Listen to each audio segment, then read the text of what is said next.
What's up, Power Project fam? This episode is brought to you by Element Electrolytes. Speaking of Element Electrolytes, I actually wanted to ask you, Nsima, you being all jacked and tan and all strong and pretty, do you take your Element Electrolytes pre or post workout? I actually take it pre, during, and post. Oh. And sometimes I'll do more than one pack. So if I finish the pack of Element that I had during like my workout or my jujitsu session, I'll pop out another one, sometimes post. And that hydration really helps my recovery. Because sometimes after you get done with a really hard workout, when you are sweating a lot, you feel sore, you feel kind of tired, and you feel drained. There is absolutely no problem with taking more than one pack of Element. Yeah, I'm really interested in trying it like intro workout, right? I've always been one of those guys that's like, oh, you got to have your pre-workout and then your post-workout, and in the middle it's like usually water or something, right? But now with Element Electrolytes, from what Rob Wolf told us about how it like maintains strength and all this other just amazing benefits, I'm really stoked about it. And if you guys want to be like us, we actually like getting the value bundle because you essentially get a box for free. But if you're not ready to fully commit, Element is still offering you guys a free Element recharge pack. So that's an 8 sample pack. All you have to do is cover the shipping. You can do so by heading over to drinklmnt.com/powerproject. Again, it's absolutely free. You just have to cover shipping. Make sure you guys go there and check it out right now. We are live on Clubhouse. Oh my God. Bam, bam, bam, bam. All right, everybody. I know it's going to take a while for people to populate in the room and stuff like that. But we are on Clubhouse, and I want people to pay attention and start joining in because we're talking about some very, very enormously important shit all the time. But just to kill some time, I'm just going to blab on about nothing. But today I'm going to talk about the Fasting Mimicking Diet, and I'll talk about that in a few minutes. I just wanted to first off start out by talking about we've been working on planning a family vacation, and because of some of the restrictions and stuff, we were trying to think of like what's something we can do that we really won't be very restricted. You know, what is there a state we can go to? Is there somewhere we can go to? And so we're thinking of all these different things we can do, and Andy finds this like crazy like boat trip type of thing that we can do.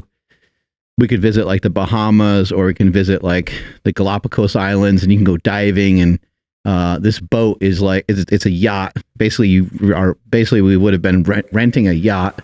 And I got some echo going on. My bad. I like it. Makes me sound more professional or more authoritative. Because you're in a hall. Yeah, right. But anyway, yeah. So Andy was kind of looking at this, and you rent this like yacht, and it's very kind of elaborate thing, and you go out for like a week or so. I don't necessarily love being on a boat, and I like my biggest fear all the time is like being trapped somewhere and not being able to. I'm not a very good swimmer, so I'm kind of like halfway panicked about it already. But at the same time, look, if it's for the kids and they're into it, then I'm all good with whatever they want to do. Are you worried about like the hotel on water? Yeah. Type of thing? Yeah. Mm-hmm. Yeah. And it's not a cruise. Like it's different than that. It would be private. It would just be us. But it was this thing that was super expensive and stuff too. And so, as my wife's presenting it to the family and telling the kids about it, kids weren't having it. They weren't into it. You know, they were like, nah. And then Jake's like, that sounds too fancy and too expensive. And, he's not really into that. He doesn't want to be a rich kid, you know? Mm-hmm. And, so anyway, we moved off of that. Andy was super frustrated because she thought it would be really cool. And, I was like, you know what, just be patient and we'll talk to the kids and they'll figure out something that, we can all do. That'll be fun. So anyway, I guess Quinn and Piper, my nephew or niece rather, they talked about, potentially going to Redondo Beach, which we did a few years ago, and we had the whole company come down, and that was a lot of fun. And so that's what we settled on. That's what we're going to be doing. So I'm super excited to be doing that. I think sometime in April for like a spring break type of thing. And we love doing this kind of stuff because it brings our family closer together, our families closer together. My sister-in-law, April, her husband, Andy, and it just, it ends up being great for us. And last night we were all hanging out, and we were just noticing like how well the kids get along. But I was thinking about it more, and I'm like, well, this didn't just happen. Like all these things are practiced. Like family is even a practice. Having a ritual, routines, having a family history of showing examples to your children, showing examples of other people of how important family can be, I think is great. And so my kids and their kids have all seen the importance of family over the years. And it's been something that, has paid off big time because they all get along really well and they have built-in friends. Just by having family, they end up with built-in friends and they're never short of some shit to do. Anyway, I'm going to sidestep that and I'm going to move on to today's topic, which is, time-restricted feeding, aka fasting, and mainly for today, talking about the fasting that I'm doing right now, which is called the Fasting Mimicking Diet. And in the Fasting Mimicking Diet, it's I don't know who created it or who came up with it necessarily, but Walter Longo is the guy that has all the information on it. And if you want to look him up, I suggest you do so because it's great to be loaded up with a lot of info. But the short of it is, it's a 5-day fast where you're mimicking fasting. It's a fasting mimicking diet. You're not consuming any calories. So what I decided to do is to utilize some Bulletproof Coffee every day. Bulletproof Coffee is coffee, butter, and MCT oil. And I'll be doing that 2 or 3 times a day. And there's no other source of food. Now, when it comes to specifically the fasting mimicking diet, there's a website called prolong.com, and you can check that out. I think it's prolong.com or maybe Prolong Diet or something. But the name of the company is called Prolong, and they actually sell fasting foods, which sounds like the ultimate gimmick, right? Because you're like, are they going to send me a box of air? And I've talked before on the show about wanting to open a fasting restaurant, but some of these things in the future might become a reality because we're learning the massive benefits of fasting. And beyond that, Walter Longo's studies have shown not only in mice but also in human beings. He's tested human beings with this strategy of this 5 days on a fasting mimicking diet, followed by 2 days of like a Mediterranean style diet, and he's just had outstanding results.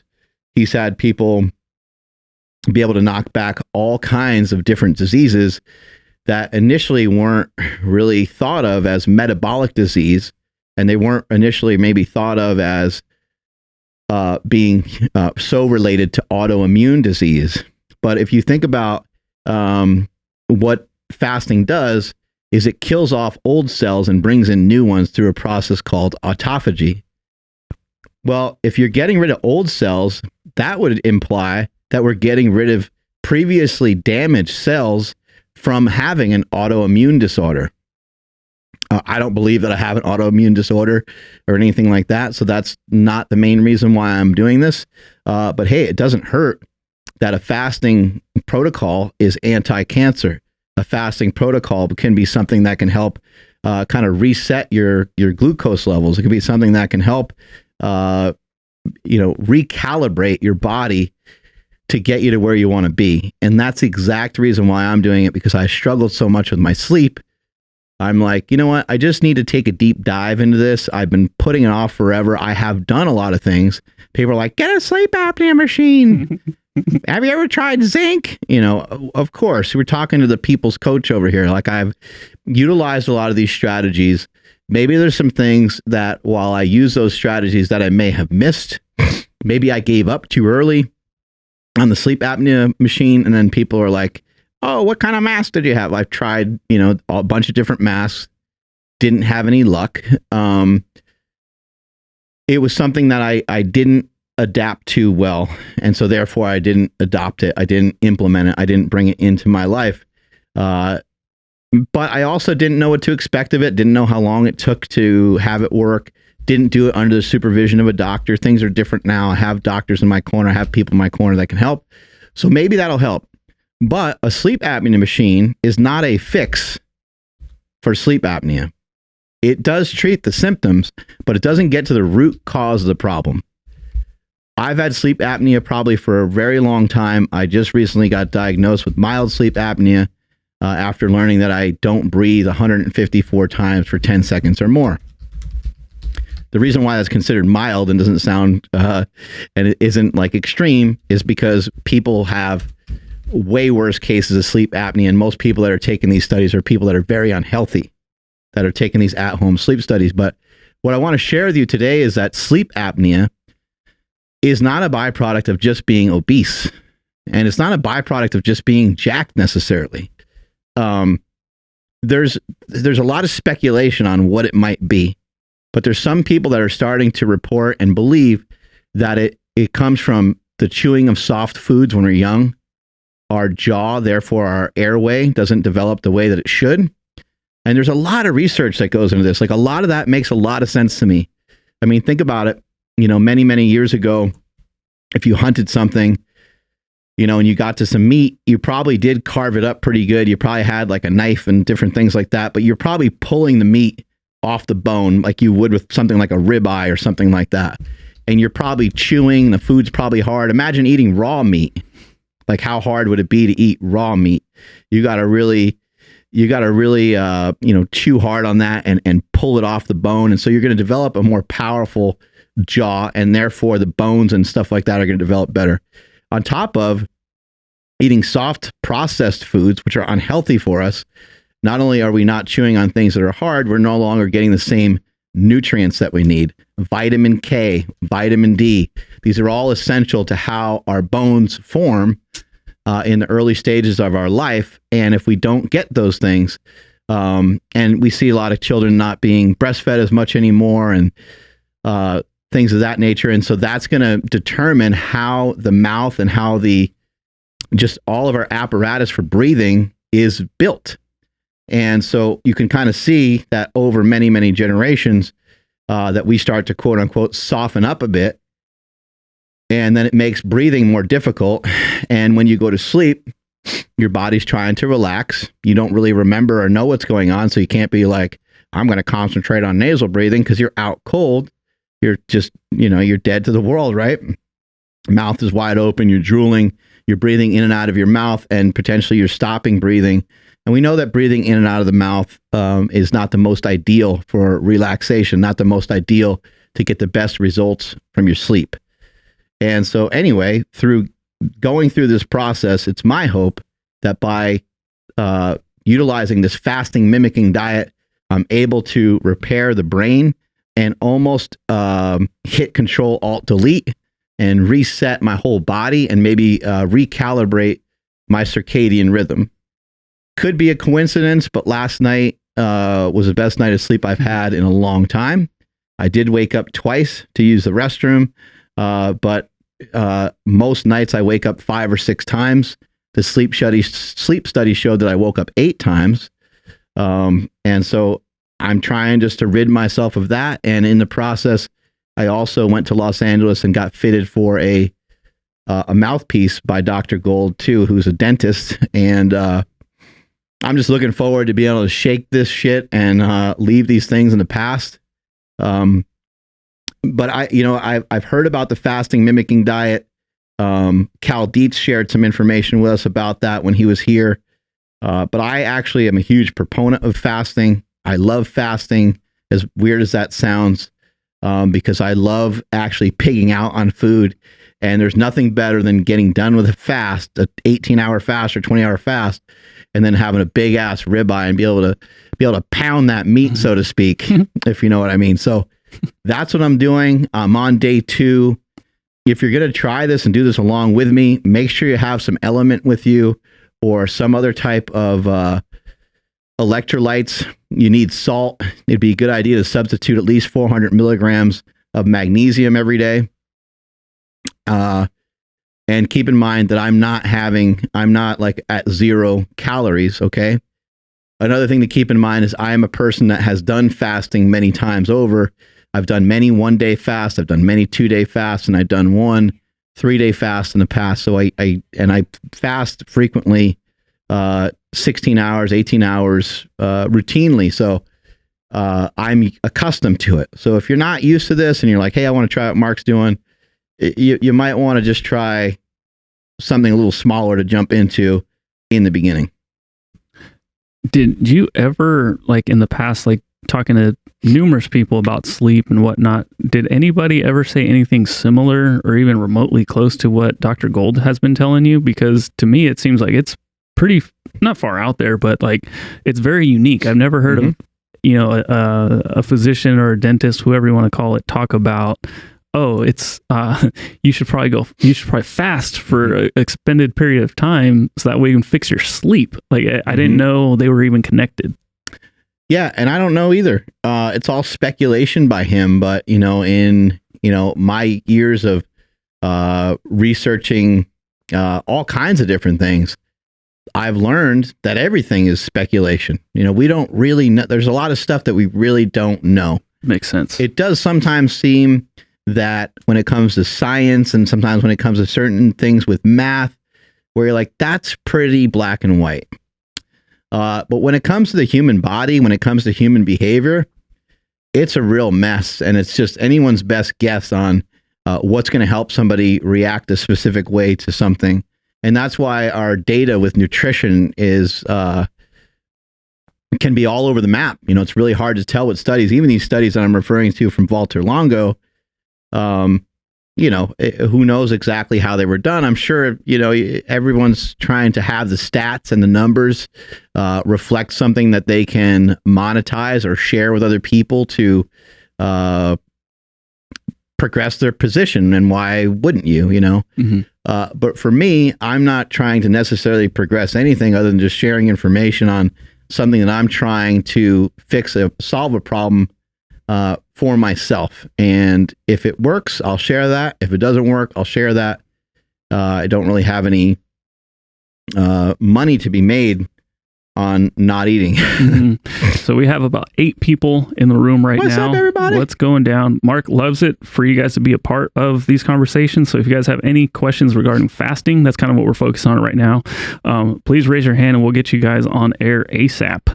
Jesse Burdick in the room still? He bounced. He was like, oh, fasting, I know everything. I got a big old head. Yeah, it's got so much information in here. But yeah, our boy Matthew Balcom's back in the house. That's dope. Be seeing you on Wednesday. We'll be doing a markbell.com interview with Jesse Burdick. We're actually, Josh and I are just going to pin him down and just ask him a bunch of questions regarding coaching, regarding your guys' relationship. That'll be cool. Again, that's markbell.com, but that's a whole nother platform. It is. And, when it comes to fasting in general, I'll just, talk a little bit more about some regular style of fasting. And as Andrew pointed out, if you guys got questions, please raise your hands. But I talk about fasting quite a bit in the War on Carbs book, and maybe an easier way sometimes to look at fasting, because sometimes it gets confusing. You're like, I don't know if that was 16 hours or 14.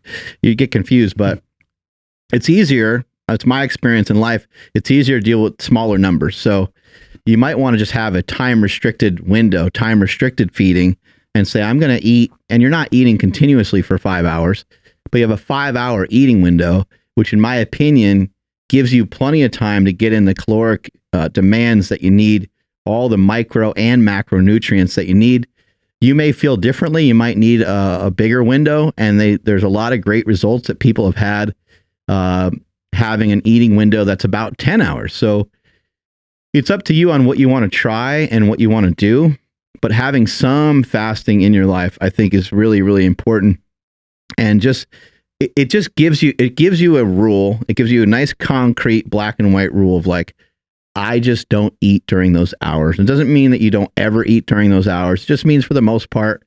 And it means that you're following some sort of guidelines or a schedule. And if we're to think about one of the biggest problems with people on any particular diet, it's decision making. People have a really hard time making good decisions because their cravings and their hunger are overriding it. Well, what does fasting do? Fasting can help kill your hunger. I know it sounds weird, but it can help kind of almost burn out some of these hormones that you release for hunger, and just have you be more comfortable with it. Your body's more used to it. You're like, yep, I'm used to that sensation. I'm not going to die. There's a huge difference between fasting and starving. So I'm not talking about starving. Starving is dangerous. Fasting can be done very, very safely. And when you're going to eat, or approximately, You know when the next time you're going to get food is, and you can monitor how you feel every single day. But let's just try to, make sure we're not confusing the two things. Starving is you're in the middle of nowhere and you can't eat anything, and you really feel fearful that you'll never get another meal. That's different than what we have going on here. All right, Mike, you got a question? Let's see what you got there, buddy. Okay, so as he's getting loaded. Hey, what's going on, man? Hey, not too much. Just, quick question with respect to the fasting. Been looking into what Joel Green talks about in terms of amplified fasting, and there's some certain compounds you can get to mimic the effects of fasting or indeed amplify them. I think he mentions berberine and a few other, supplements of that nature. Do you guys look into that at all, or have you considered that approach, Mark or Andrew? I have not tried some of those things, but Joel's a good friend of mine, so I'll hit him up during this fast and see if there's a couple things I can implement. During this time period, I have some berberine laying around at home, so I can throw some of that into the mix. I think one of the cool things about the fasting mimicking diet in particular is that we just don't know that much about it yet. It appears to be really, really effective. And in some studies, when it's been done in comparison to intermittent fasting and when it's been compared to ketogenic style diets, it appears to be safer than a regular fast and appears to have better effects than what a ketogenic style diet has. And I think there was actually a comparison they made of 1 week of doing this type of fasting versus doing 6 months of keto, and it had a more profound effect in doing the 7 days of this style of fasting. So I don't know what their markers were to kind of show that kind of progress, but those are things that catch my attention, and I'm like, wow, okay, maybe this is something I should give a little attention to, and why not just go and do it? And so here I am, in the middle of doing it and seeing what it can do, and I'll share with everybody, what it does and doesn't do. But the fact that you can eat while fasting is really weird. But there are certain foods and certain supplements it appears that you can take to not only assist with the fast, but to make the fast safer and to make the fast work better. I know that Dave Asprey talks about that as well, consuming things like prebiotics. I think the point in me having the butter and the MCT oil is to simply produce ketones. I want to produce ketones at this time because ketones, or I want to encourage my body to produce ketones. They would produce them anyway, but I want to encourage my body to produce ketones because they're anti-catabolic, and they're also they're anti-cancer, and they just have a large number of benefits. And it's also my understanding that when we start to run off our own body fat, so you'll start to run off your ketones, your body will make ketones, your brain will run off the ketones as well. But it's also my understanding that when we start to release body fat, we got a lot of health benefits from that as well. And so there's still a lot to be studied and a lot to kind of examine and look at. And I think the more people that do these style of diets or give these things a go, we're going to continue to learn more and more about them. So yeah, thank you for your question. I appreciate it. Thank you, Mark. Yeah. Do you remember when like keto and everything started kind of getting like really, really popular, how there was tons of those ketone supplements that were flooding the market that were promising, instant ketosis and whatnot. Right. So I'm surprised that there isn't more of the like the keto the fast mimicking type stuff. Like take this shot and it'll be like you fasted for 16 hours. So that is coming next. There's actually pharmaceuticals, I believe, that can mimic fasting. And I think that in some weird way, I want to say maybe berberine does do that. And metformin, I think, does that. These are like nutrient partitioning products that I don't know enough about to really say for sure, but they do seem to maybe in some way mimic fasting. But I guess they're supposed to have some stuff in the future where And when I say future, I'm not talking about like 20 years. I'm talking about like around the corner.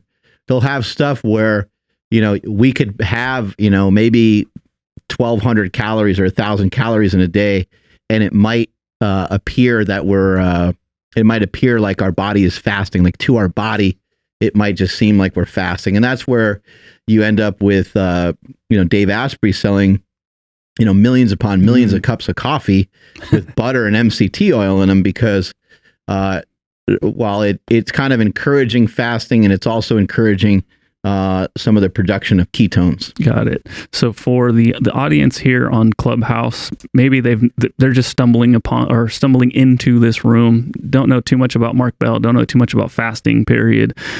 What are like maybe some preparations they can they can take, or that they can do before going into a fast? Like maybe this is their first time, like, okay, let me try a 16-hour fast, even though they've done it before, but purposefully doing a 16-hour fast. How can they set up a fast to be successful? So let's say that you typically sleep or you're at rest for about 8 hours a night.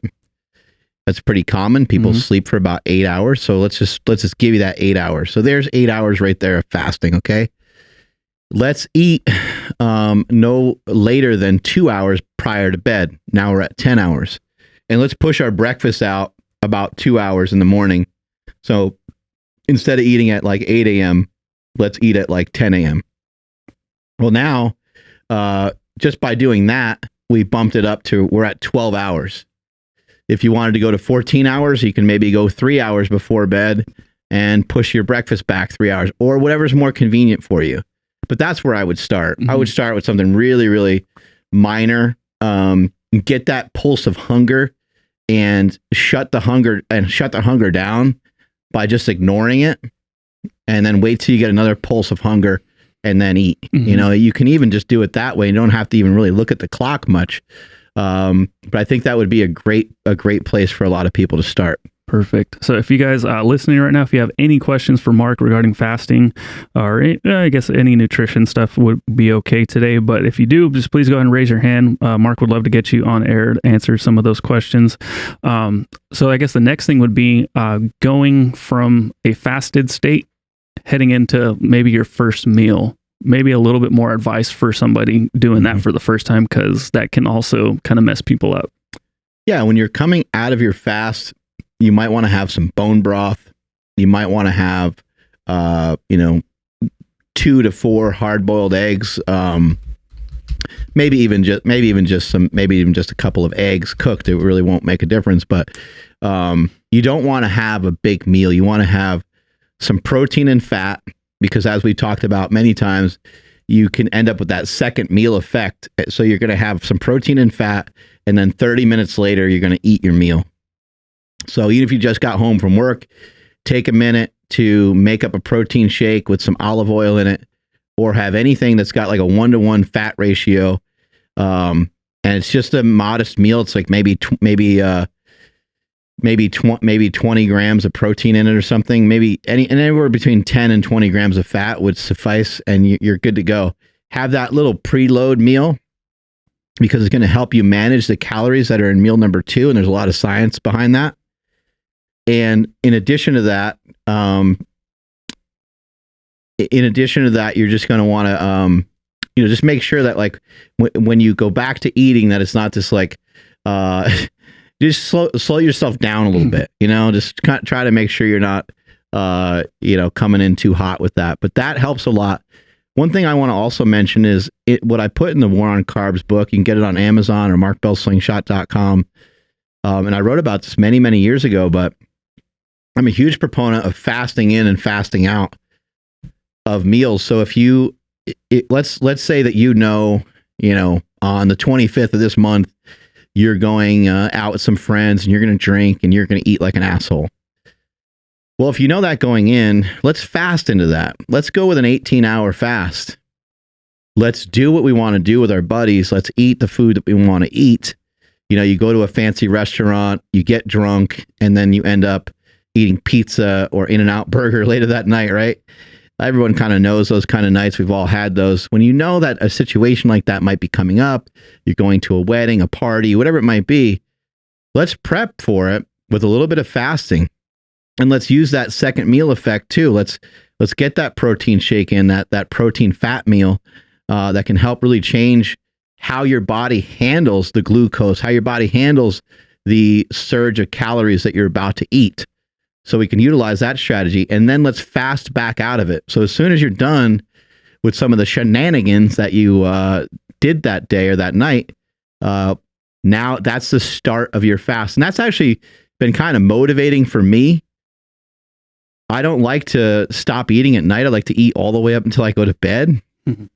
But what's been helpful is to be like, nope, that's my, I have a time restricted feeding. I eat between these hours and these hours, and that's over. And as soon as my meal is done, that's as soon as my fast starts. So I kind of look at it that way. I'm like, oh shit, I'm 4 hours into my fast. I haven't gone to bed yet.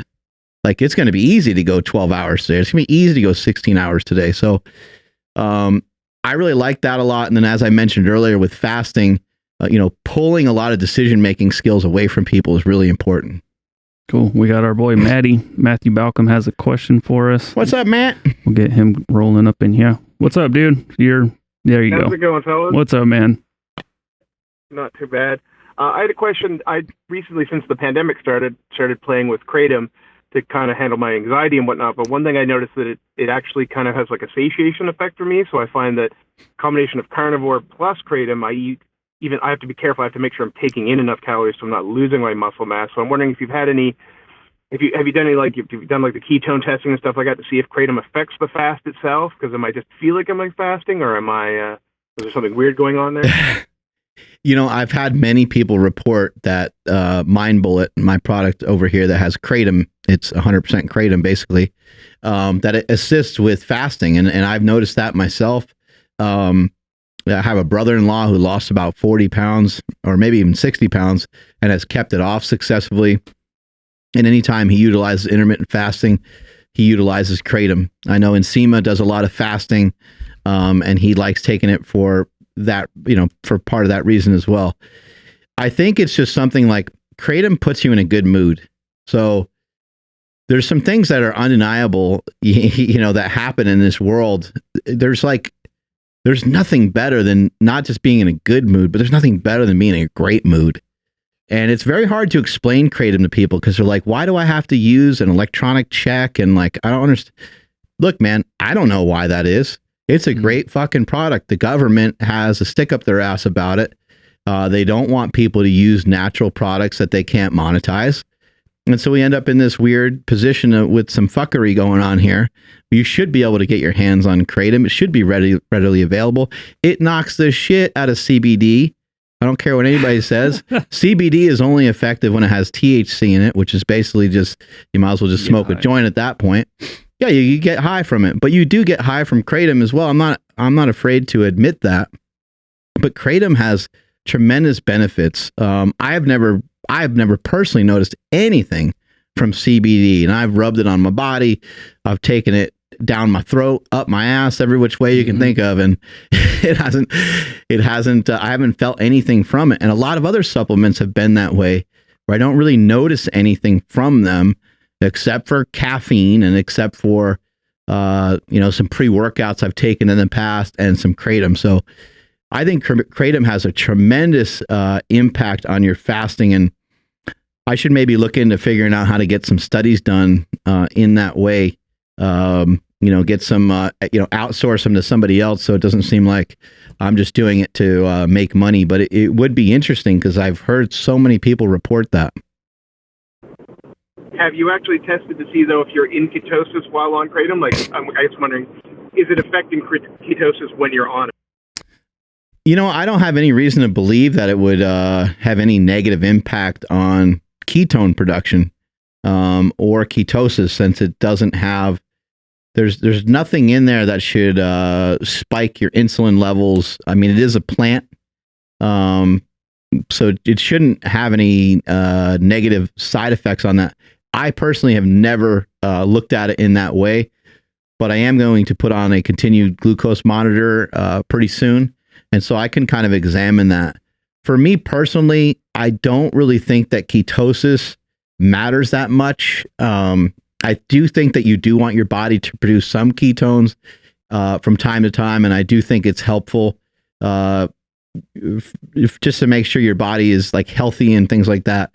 I think it's an important practice that your body starts to make some ketones here and there through either A, having a low carbohydrate diet, or B, by utilizing some fasting. But you know, in doing keto style diets for a long time and peeing on the strips and testing my blood and doing all these different things, I never found that ketosis really mattered much. Like I didn't notice like, oh shit, I'm getting way leaner. Oh, yep, I peed purple again on the stick.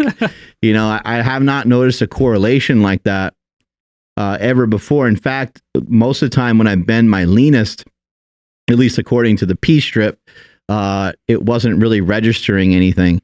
Those strips and some of those types of tests where you prick the finger and check your ketones and stuff, those can be helpful because they can be kind of motivational.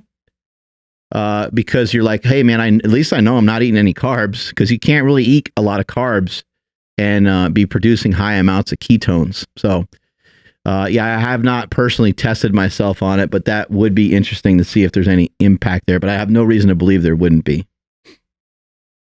Yeah, the reason I was asking is because like I was skeptical on it, and then when the pandemic hit, I have a small business, so there was lots of bad shit going on there for small business, and I was just having like massive panic attacks. And I talked to your brother Chris on Instagram. He's like, "Dude, just try Kratom," and I did, and it was like within 15 minutes, I took a couple grams the first time. Now I take about 4.5 grams. I can't get Mind Bolt in Canada, unfortunately, so it's a powdered kind. It tastes horrible. But within 15 minutes. Like that crippling anxiety and fear just completely gone. I feel kind of like a warm hug, I guess is a way to put it. And I'm just like, I'm completely normal. I'm happy. Nothing bothers me anymore. So I figured that there might be some kind of interaction with diet as well. Yeah, it's just like I said, it just kind of makes you happy. And when you're happy like that and in a good mood, it's easier to make good decisions. So I think that's food makes us happy, right? So maybe because you're already happy and you're already in a pretty good mood, you're like, I don't really care. I don't really need food at the moment. You know, you feel pretty good about it.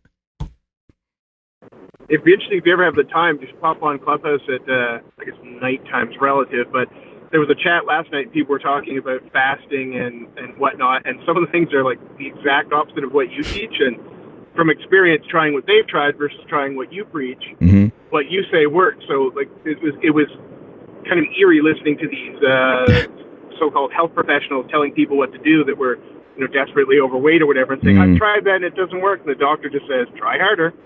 Right. Yeah, you know, some of these things can be tricky. It's really funny, like, you know, when you talk about fasting, people are like, well, what do I do? Because the real thing is just not to eat, right? But you do need to have some safety protocols surrounding ketosis. And I actually think that it's, you know, if you really wanted to be very, very careful and very cautious of how you fast, I do think it might be wise to, you know, first of all, make sure that your diet is kind of like intact. You know, make sure you have a good, healthy diet intact for a while before you go embarking on just not eating out of nowhere. Because if you go from the standard American diet to messing around with some fasting, the likelihood that you'll feel like shit is probably pretty high. I also want to say that by having a time restricted window, some of the things that I'm learning, the less time that you spend eating, you might be able to have just a little bit more wiggle room with what it is that you eat in that eating window. For myself, for example, I've been a very big proponent of low carbohydrate diets, right? Having 100 grams of carbohydrates sprinkled throughout the day is a real drop in the bucket, especially if you consider that oftentimes I may have about 50 grams, maybe post-workout or intra-workout. So now I'm left with, I guess, maybe not even a full cup of rice or something, right? During the course of the day, or maybe a small potato or something like that. That's not a lot of carbohydrates, but if I compact my meal into, you know, one meal for the day, and I have, you know, I might be able to have more carbohydrates in like, well, it will just seem like more carbohydrates because rather than sprinkled throughout the day, it's now confined to one or two meals. So I find that to be more satisfying as well. I like to have kind of a preload meal, as I've been talking about a little bit here. Then I like to have a meal at like 4 o'clock or 5 o'clock. And then I like to have a meal at like 6 or 7. And I've been doing stuff like this for a really, really long time. I just don't talk about it that much. Sometimes in the morning, it's not like a real fast because I have a protein shake in the morning that probably has like 60 grams of protein, along with having a little bit of fat in there as well. And it's just basically coffee and Slingshot protein powder. And that's how I start out a lot of my days. And I actually use Icon Meals has a cappuccino protein powder thing that I use that has some caffeine in it. And that tastes pretty damn amazing. So that combination I really like the flavor of it. I have that most mornings, and then I don't eat again until like 2 or 3 o'clock. But for me, that's not necessarily a fasting strategy per se. And I don't even think it falls in line with fasting mimicking because I think the protein is too high. But what it does do is it keeps my calories in place. Like, it's like, all right, well, you only had, 180 or 200 calories, and most of those calories were from protein, which I don't even consider to be calories. So it was almost like I barely ate anything, but I had something because protein is satiating and it keeps me going till 2 or 3 o'clock. So that strategy has worked really well for me. I know Ron Penna uses something similar, and I've talked to a few other people who are like, yeah, I got kind of fallen onto the exact same thing. So sometimes I tell people I eat twice a day, but actually, if you look at it, I had the protein shake in the morning, I have my preload meal, and then I have 2 meals after that. So it's kind of like 4 different opportunities to have some calories, I guess you'd say. There also might be a time in the day where I, just have some cream in my coffee or do something a little bit different. But for the most part, that's what it looks like. We got a question from my bro. What's up, bro? Yeah, I want to get him in the room. Let's see, we're invited to speak. There we go. So yeah, we got Chris Bell in the house. No way. Wheezy Wayne is back in the house No too. way. Yeah. I don't know, maybe they're just listening in. Let's see if Wayne wants let's get both of these guys on the horn. Why not? And anybody else, if you guys have any questions, go ahead and raise your hand. You can hop right on air with Mark. And there we go. So What's up, baby? What's up, dude? What's up, baby guys? Is this the real Wheezy? What's up, Wheezy?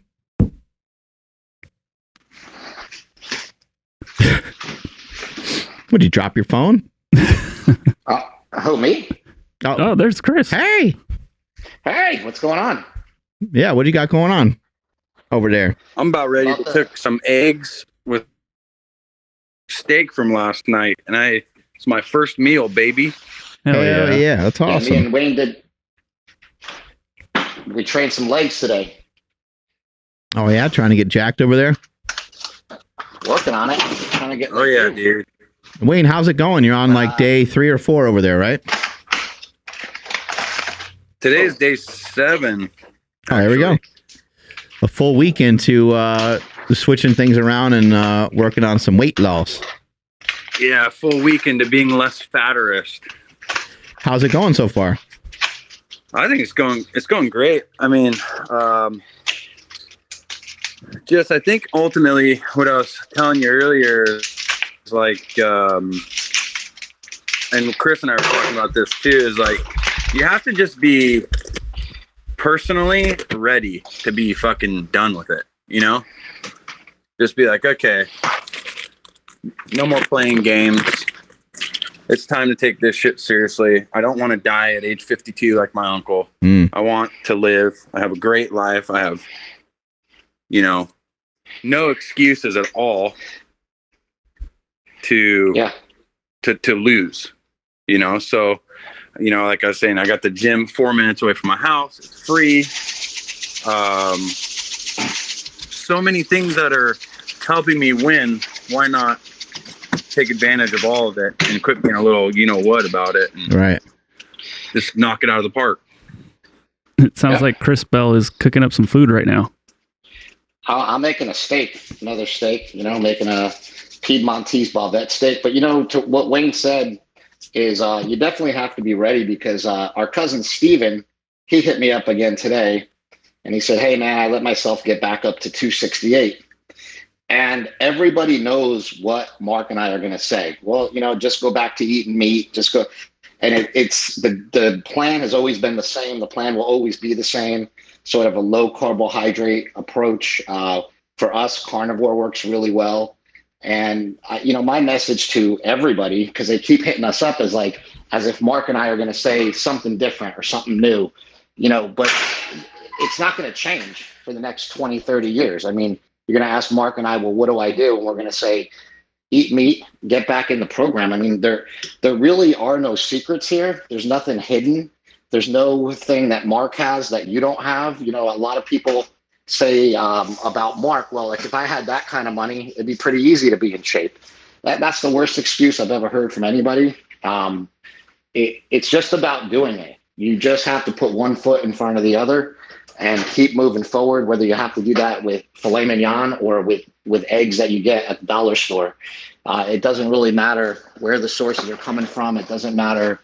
It just matters that you're actually sticking to the plan every single day and just doing it. And so I'm happy that Wayne has gotten back on the horse here. But had he stayed on the horse for the past, year and a half that he didn't, he'd be in a much different place right now. And that's sort of my message to everyone. I'm glad that he's back, but I wish that he would have stayed before, It's a lifestyle thing, This is not something that we just do for a period of time. And so I think people are like, Wayne and I have discussed some goals, but even when you get down to that goal, you're not going to all of a sudden be able to, have all this independence, which actually happens in a lot of other areas of life. Like if you work hard and you play your cards right, you can make a shit ton of money and then you have financial freedom and then you can kind of kick back. But most people that are well off don't. They usually continue to move forward because the stakes are higher, because they have more employees, they have more people they're responsible for, and so on. But when it comes to your nutrition, when it comes to your body, it doesn't work that way. You can't. So we can put money in the bank, we can save shit, or we can invest and have the money, work for us, which I would say is comparable to gaining muscle mass. That is the one thing that you can do. You can work on that today and have it pay off a lot tomorrow. But when it comes to your nutrition, when it comes to just kind of overall movement, that has to be serviced every single day. That has to be done every single day. Kind of like locking your doors at your house. You don't lock it on Monday and then leave it open all the time and just expect that no one's ever going to break in. You have to, every night you have to check it, and if you're trying to keep the energy bill down, you have to always check the lights you got to always shut them off. And there's these things that you have to do every day. And it just gets to be so tiring, but these things can't be forced. These have to be things that come to you. They have to be things that you're doing them because they make you feel better, and you're not really doing them because you want to be like anybody else. You don't want to look like anybody else. You simply want to serve yourself the best and give yourself the best opportunity to enjoy this world as much as you possibly can. And when you break it down like that, you're like, well, I don't think I really need to be shredded to do that. I just need to look pretty good in a t-shirt, or look okay in a tank top, or at least feel fairly comfortable with my shirt off here and there. Which those are all different categories of things. Those are all, for somebody just desiring to look better in a t-shirt or look better in a shirt that's form-fitting, that's an obtainable goal for anybody, because it's you looking better than you have previously in a t-shirt, and you're not necessarily comparing yourself to others. I think we run into a problem when we start trying to compare ourselves to other people. We got Russell Buddy in the house. Russell Buddy's in the room. If we can let him in. If you guys have anything else to comment, go ahead. Mind if I throw something on from Chris? We lost you. Lost the connection to Canada. Yeah. So unmute yourself, Maddie. There you go. I'm on the highway. Mind if I throw something on what something Chris said? Go for it. Yes. Yeah, buddy, go for it. Cool. Yeah. So one of the things, as a former fat guy who comes at this from having zero health and fitness influence in my life, when Chris says, yeah, we're just going to tell you guys, eat meat. When you're from that outside and everybody makes health and fitness so complex, it actually took me a while to just be like, how is it that simple, and how does it work like that? So I think for a lot of people that are struggling, from my point of view, when I talk to them, I say just eat meat and water, and then they start doing the same questions I had for you all at the beginning. It's like, well, what about this? What about this? It seems too simple to be true, but I mean, for anybody listening, it's just that. Try and boil it down as simply as possible, as little as extra stuff as possible, but meat and water, and it just starts to work. In having some conversation with Wayne, it helped me realize some stuff.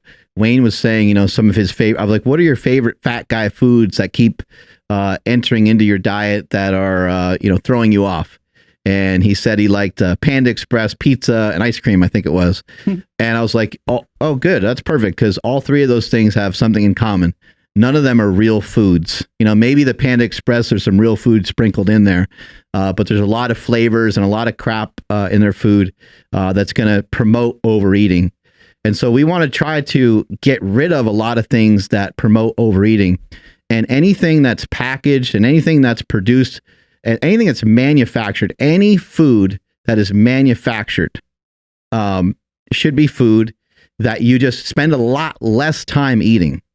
Things that are natural of this world type of foods, such as any sort of meat, any sort of vegetable, and any sort of fruit.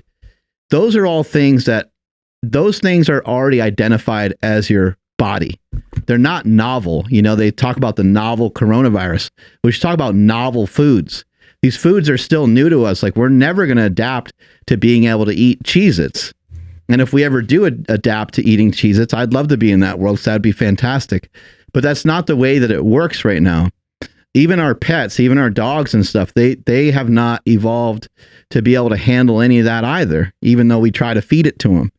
So as humans, you have to eat stuff that's meant for human beings, and you have to do so over and over again. And there's some fringe stuff out there that we have kind of manufactured or produced.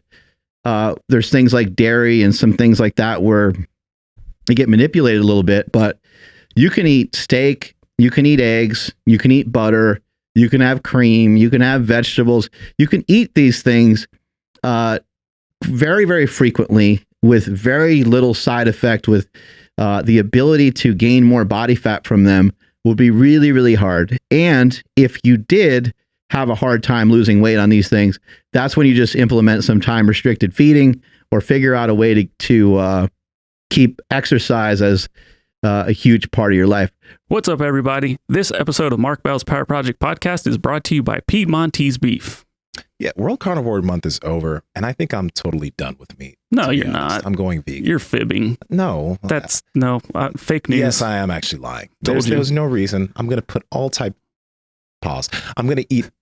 Oh. There's no way of saying that I want to eat all types of Piedmontese especially when beef. Dudes are in the room, yeah. like a bunch of children. Yeah. Well, they have a lot of great cuts of meat that have, you know, a lot of protein. Some have lower fat, some have higher fat. You really can't lose with the options, and they all taste great. So eat all the meat you want, gentlemen. Yeah, and I'll one up and you. Ladies. Yeah. Well, see, here we go. Go ahead and check out the Piedmontese Hot Dogs, because those things are incredible. All right. Hey, yo!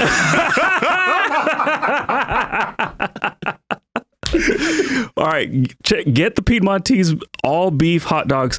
Cut them up like you're, 4 or 5 years old, trying to eat some hot dogs, and then enjoy them that way. I promise you, they taste incredible. They're somehow they're super low in fat, super high in protein. Doesn't make any sense. All I can say is you need to go try these things out right now. Head over to Piedmontese.com. That's Piedmontese.com. At checkout, enter promo code POWERPROJECT for 25% off your order. And if your order is $99 or more, you get free 2-day shipping. Russell, buddy, what's up? How you doing, man? We got you out there still? Hello. Russell, buddy, in the house. Is this the one time my internet starts to cut out? Let me walk back to the house. No, we got you loud and clear now. Oh, beautiful. I'm back in. Fantastic. Hey, how's your day going? Everything's going wonderful over here. We cranked out a podcast earlier today, and now we're on Clubhouse. Clubhouse is fascinating, isn't it? Pretty cool. I think I need to do the responsible thing and praise and give honor to the divinity of Clubhouse, right? That's the first time that's what you're supposed to do when you get on Clubhouse the first time? Right? I believe so. I think you just created it. Yeah, there you go. Very good. Yeah, I've been listening to your power projects here. They are really good, man. What a great way just to sort of catch in live and keep it going. I'm here starting my Monday. I'm in the gym, staring down the weights, we're having a stare down, getting ready to do some battle. Demons, as I call it, I suppose. Awesome. So I'm off to a good day. I heard you guys just got started. Yeah, we're just getting started with some of this, and I think my brother and Wayne, they already got it done. I got to get in the gym still, so I'm kind of jealous of them. How are things going for you in terms of diet and exercise? Really good. I just had to sort of take on exactly what you were just talking about, and just decide that processed foods are slowly killing me, and the battle's almost over. Oh no, we lost you. Oh no. Oh no. He cut out completely. Mm-hmm. Let's let Hottie in the room as well. Hopefully we'll get back with there's Russell. I think I heard him for a second there.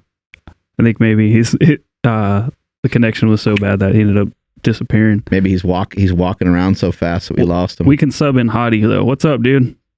What's up? Can you hear me? We got you. Yeah, what's up? Dude, this guy lost what, 150, 200 pounds? How much weight did you lose, Hottie? 235. Give everybody the truth, man. What are the three things that were just massively important to you to be able to make the switch, to be able to just get momentum to lose weight, and then to hang on to it, and then in addition to that, to keep it off?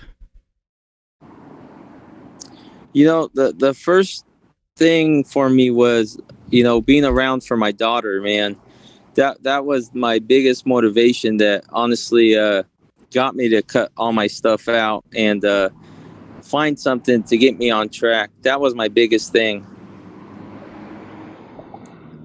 What about did you have to work on trying to find many different diets? Did you write stuff down? Did you track stuff? Like, where did you start? And did you fail a couple times before that? Or was it you did it one time and you were able to lose weight?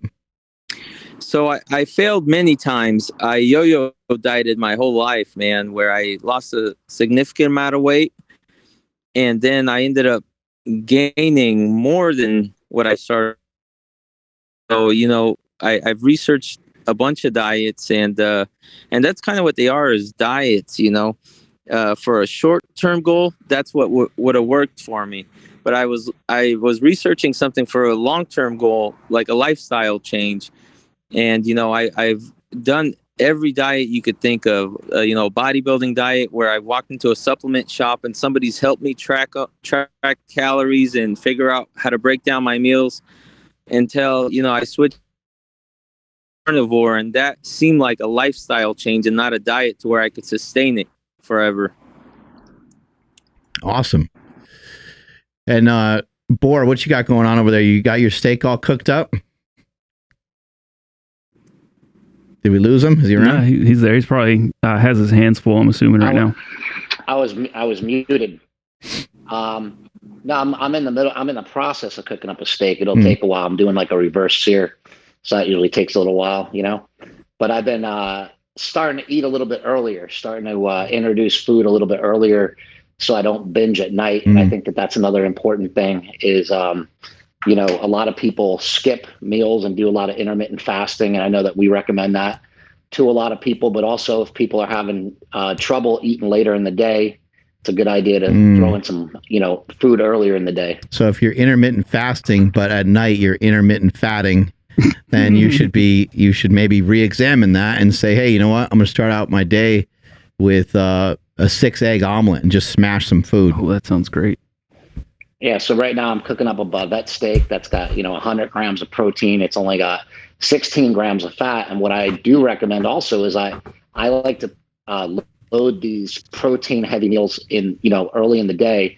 That way I get my protein in and I'm not hungry. But also it allows me to have some fat later. So like my meal later in the day will probably be, like another steak, probably like another pretty lean steak, but I'll have like broccoli with like a ton of butter on it. And that just tastes awesome. Like it's, Wayne was talking about Panda Express. Well, if you take butter and some soy sauce and some broccoli, and you throw that all together in a big bowl and smash it all together, it kind of tastes like Panda Express, like broccoli and beef, like it tastes awesome. So there's things that you can make that are sort of like your fat counterparts that you can make a steak with cauliflower rice. And, like we've actually seen in recent studies that soy doesn't make you grow tits. So oh my God. Soy sauce. You can have some stuff like that. Bor, how important is it to cook your own meals? How important is that? Exactly. Make your own stuff. Yeah. I've versions. That's something else in talking to people over the years that I recognize, like, oh, okay, I get it. People they want these kind of convenient foods, but a lot of times people are, in my opinion, what I'm seeing is like people are eating like a bunch of bums, like a lot of these processed foods are really, really cheap, and they're cheap for a reason because they don't have any nutrients in them that are good for us. They're not of quality.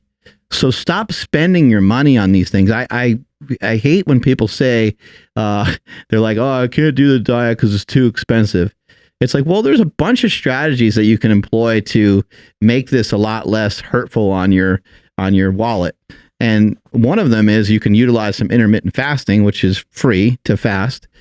In addition to that, just spend more money on good quality food, whatever's in your price range, and get rid of spending tons of money on all this junk that's continually setting you backwards.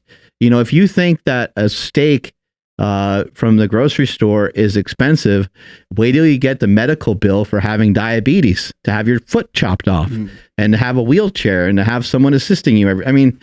It just, I know that people think that sometimes myself or someone like Sean Baker, we get a little radical with some of these things, but this is really, really important. I know you got like Netflix, you got every motherfucking streaming thing that you can think of that you currently pay for. People have all the same things that I have, and I'm rich. People have the same phone as I have. There's all the same stuff. They have a big screen TV. They got all the streaming stuff. I can't even stream stuff because I live in the boondocks. But people have all the same shit that I do, and then they're trying to tell me that they can't afford to go buy some fucking hamburger meat from Costco. It's like, dude, you're making excuses. We need to stop making excuses.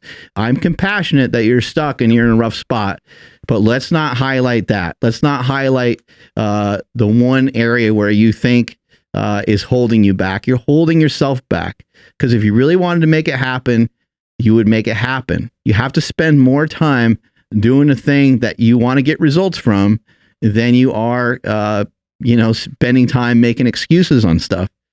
So I know we tell people all the time that it's simple, but it can get complex, and it can get complicated in the sense that we are addicted to these foods and they're everywhere. But work on lowering the barrier of entry into eating healthy stuff and having good, strong, healthy habits. Raise the level of entry into, have a fucking massive barrier that you can't really ever climb over into bad habits. Make it difficult to have a bad habit. Have your significant other hide some junk food, or get rid of junk food altogether if that's possible.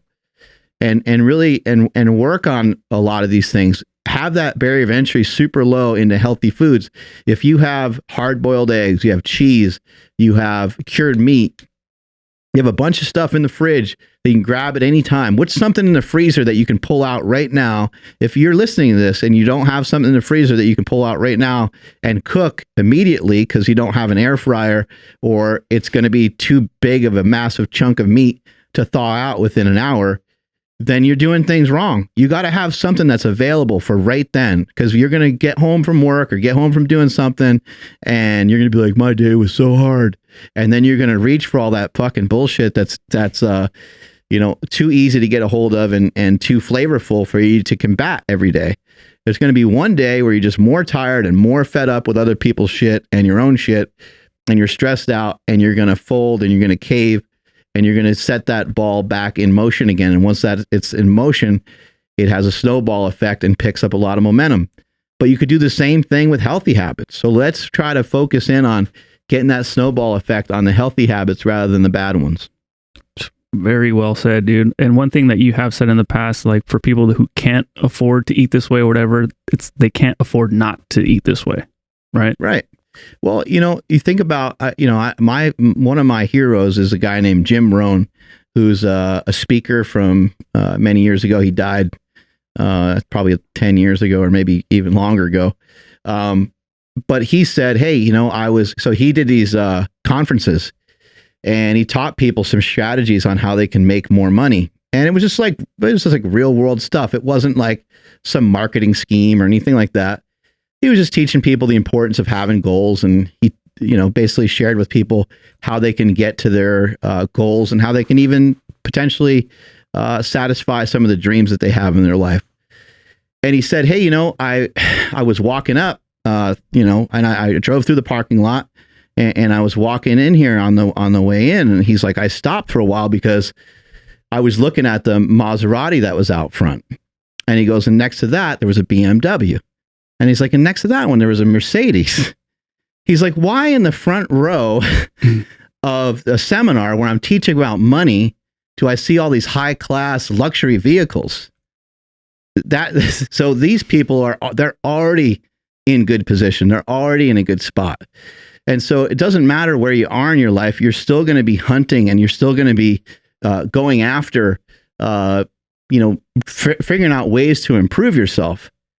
But there's a lot of people that would never spend the money on going to that seminar because they're like, I can't afford it. And it's like, you can't afford not to. If you're tired of not being able to pay the bills, if you're tired of being so worried about your electricity bill, you're tired of worrying about your streaming bill and this bill and that bill, and you can't afford a carnivore diet, you can't afford not to go somewhere to where you can make more money, to where you can have the shit that you want. It's up to you. You can have nearly everything that you want in this world. There's going to be some things that sometimes are out of reach. Maybe you can't be Joe Rogan. Maybe you can't be as popular as The Rock. Like there's certain things, maybe you'll never dunk a basketball. Like there's going to be some shit that's out of your realm of capabilities for several reasons. But most everything else is just right there. And it's a matter of you spending time working towards it. Mm-hmm. I have a question for the panel, and this is actually really great that we have Hottie and Russell here, as well as Matthew. Oh, nice shot. Way off. And Bor, some of the fun foods that I have, like some of these food hacks, some fun recipes that I got from my boy Remington James. But Wayne talking about how he likes Panda Express. I have a really good recipe that can make a somewhat healthy version of Panda Express, but is something like that kind of dangerous when you're, trying to get off the blocks the way it is? It's week one, and dude, like I can literally make it right now with what I have here at the gym. Like I can make a Panda Express-ish orange chicken meal right now. But is that something that you want to I don't know, is that like a slippery slope? Is that something? I have an opinion on this. Yeah, dude, I would love to hear that, man. Yeah, go ahead, Russell. Yeah. As someone that's tried to full speed run with every keto hack and every Frankenfood and every fried whatever you can, and as someone that's clearly addicted to food in general, I endlessly bargained with myself, and it was a complete obstruction to any success I was having. And I've just recently decided I have to set the fence line as far out as I possibly can. And I'm not advocating that for everybody, but at some point you have to realize quickly, are you the kind that can make, the inability to make moderate choices was probably why you got there. And so to just modify, I think that's probably, I don't know who's the rare breed, the person that can't or the person that can, but you need to have an honest discussion with yourself and realize if you can't, you have to be willing to let go fully, give in fully. Don't just jump in. Don't just jump into your chin, jump in all the way if you really want to make anything of the moment. I think to speak a little further upon what you're saying right there, I think that's a tremendous advice and that makes a lot of sense. And I would advise, for anybody embarking on a diet who's looking for a spin and looking to do something a little different. They're looking for just a different flavor, like on their palate kind of thing. I would just say that has to be represented on a day where you're allotting for maybe more calories. So Again, I talk very often about fasting in and fasting out of stuff. That could be a strategy that you use. Or you could say, hey, you know what? I am going to eat those protein pancakes this morning. You're going to overeat. You're going to probably still have a surplus of calories because of the food choice that you made. And because of that, maybe you're like, okay, well, later today, I'm going to make sure I get in some good exercise, or I'm going to work out beforehand. So there's a lot of strategies that you can use going into that. But Russell, I think a big thing about what you're talking about is I don't think people can really get freedom away from their diet until they earned it. And one way to earn it is through re-educating your palate. You have to get used to food again, and you have to get used to the food is primarily savory other than fruit. There's not really much pop to any food in terms of sweetness. You don't really get that from anything other than some fruit when it comes to natural foods that are made for human beings.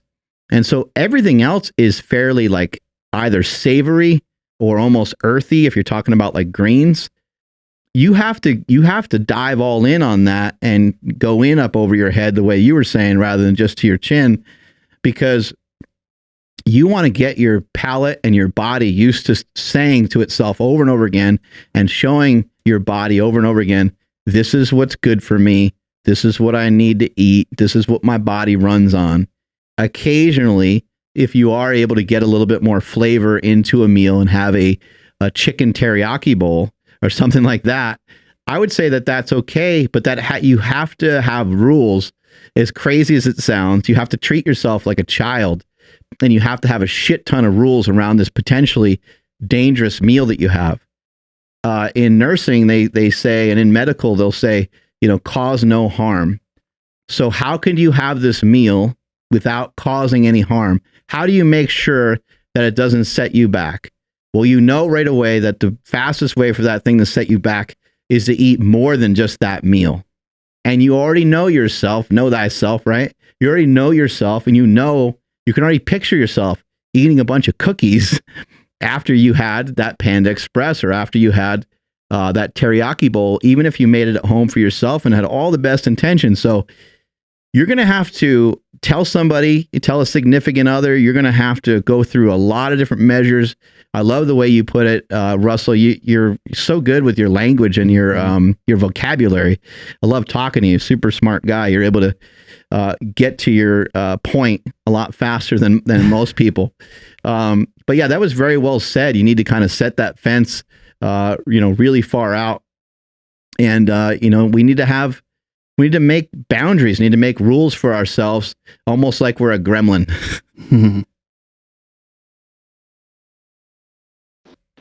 Yeah, I love what Russell said, because I'm like totally at that point where you got to like know yourself, and if I made that Panda Express little treat like Andrew is talking right now, I know I would just fuck myself, and I'm like not down to do that.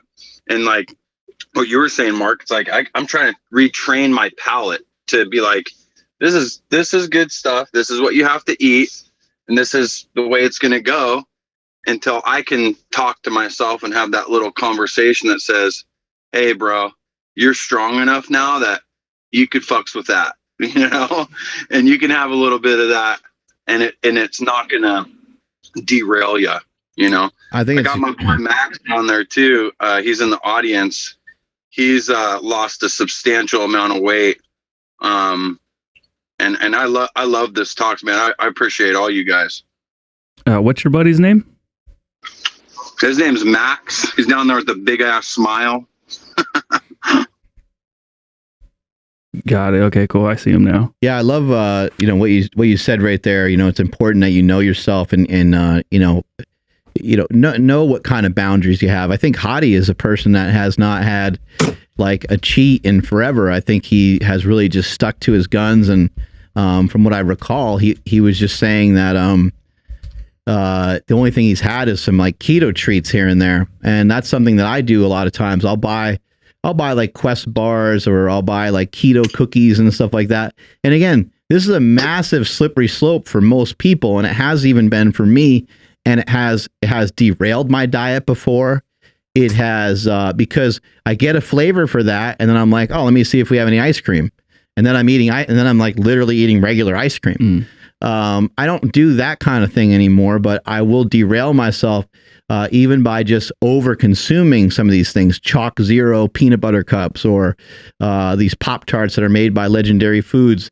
The good news about a lot of these things, though, is that to me, most of them don't taste good enough for me to really overindulge on them. It's not the same as eating like a Snickers bar or having, some Ben and Jerry's or something like that. Those things are just so easy to really overdo it. And then plus, I'm at a point now in my life where my body's a little bit leaner. I have more muscle mass, and so I can afford it here and there. I can afford to make a mistake and not have it be so harmful. But anytime we're looking at any sort of deviation off of the plan, when we feel like we're fat and we need to get rid of this fat, any deviation off the plan needs to be surrounded with some rules.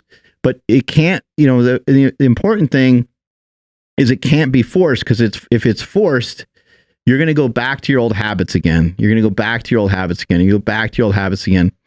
And I don't want to get too philosophical here, but I would ask people to examine what has happened in their life. Because if you have had traumatic experiences in your life, I think that you need to go seek some help in that fashion before you're going to be able to really make the progress that you want with your diet. Because it's just been my own life's experience that these things get to be really difficult if you have something that's been pulling on you, whether it's a death of somebody or a breakup or whatever it is. You have these things pulling on you. They are the root. They are at the root, and you might not even realize it. You continue to self-sabotage yourself, possibly because you don't think you're worth it. Or, our mother, me and Chris's mother suffered from that. Rosemary Bell suffered from that massively, to where she saw great things for other people and saw great things in other people, but couldn't see that for herself. And she couldn't see all the great attributes that she had. She couldn't see that she was deserving of a much better life, because as a child, she was put down so much. She had very traumatic experiences, grew up with drugs and alcohol in the house, had her brother die from drugs, had her sister die from leukemia when she was 9 years old, and had two alcoholic parents. And so there's a lot of turmoil and a lot of stuff inside that household that led her to have these beliefs that she was fat. Her dad would tell her that she's fat. Her dad would tell her that she he'd make comments about how she's always wearing her food, because my mom was big busted and she would spill food on her boobs a lot of times. Some food would drip down onto her boobs or whatever, and she got made fun of by her own dad for that. So she didn't have a lot of trust in maybe some other people, and definitely really just didn't have trust in herself, which is the worst thing. But what an amazing woman, being strong enough to provide me and my brothers with enough to where we remained fairly confident in ourselves. I know for myself, confidence is never. I've never been lacking confidence, even in times when I thought I was stupid and thought I was dumb and thought I wasn't able to do things that other kids could do. I still never lacked any confidence. So, for people that are really struggling, I do think that sometimes it's good to have some evaluation of where your mind is at, some utilizing, going to a psychiatrist of some sort, of a psychologist rather, and examine these things. Like, you might need to get more help than just hearing somebody say, "Hey man, you got to eat steak and eggs." So I'm curious, Max, Wayne just gave you the seal of approval. He said he had a weight loss journey. Is there anything that you wanted to share with the panel today? Yeah.